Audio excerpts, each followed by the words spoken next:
తెలుగు సంబరాల తీయదనం అలనాటి రుచుల సరికొత్త రూపం పరంపర స్వీట్స్. సింగపూర్లోని ఓ పాఠశాలలో జరిగిన అగ్ని ప్రమాదంలో గాయపడిన పవన్ చిన్న కుమారుడు మార్క్ శంకర్ పవనోవిచ్ ఆరోగ్యం కుదుటపడుతోంది. 3 రోజుల చికిత్స అనంతరం ఆసుపత్రి నుంచి మార్క్ డిశ్చార్జ్ అయ్యాడు. ఈ మేరకు మెగాస్టార్ చిరంజీవి ట్వీట్ చేశారు. మా బిడ్డ మార్క్ శంకర్ ఇంటికొచ్చేశాడు. అయితే ఇంకా కోలుకోవాలి. మా కులదైవమైన ఆంజనేయ స్వామి దయతో కృపతో త్వరలోనే పూర్తి ఆరోగ్యంగా మళ్లీ మామూలుగా ఎప్పట్లానే ఉంటాడు. రేపు హనుమాన్ జయంతి. ఆ స్వామి ఓ పెద్ద ప్రమాదం నుంచి, ఓ విషాదం నుంచి ఆ పసిబిడ్డను కాపాడి మాకు అండగా నిలిచాడు.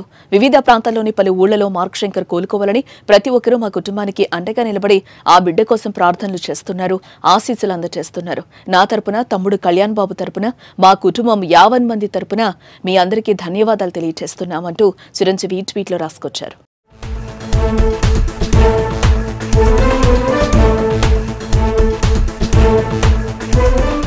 ఏప్రిల్ 8వ తేదీన సింగపూర్లోని మార్క్ శంకర్ చదివిన పాఠశాలలో అగ్ని ప్రమాదం జరిగింది.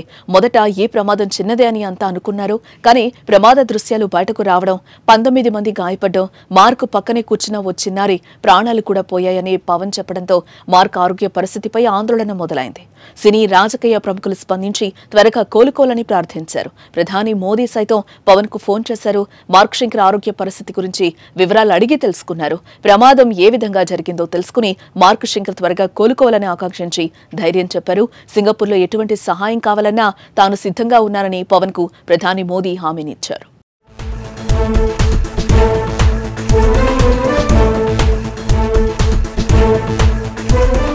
ప్రమాదం జరిగిన సమయంలో అల్లూరి జిల్లా పర్యటనలో పవన్ కళ్యాణ్ ఉన్నారు. కానీ పర్యటన ముగించుకుని అదే రోజు రాత్రి హైదరాబాద్ నుంచి సింగపూర్ వెళ్లారు ఆయన.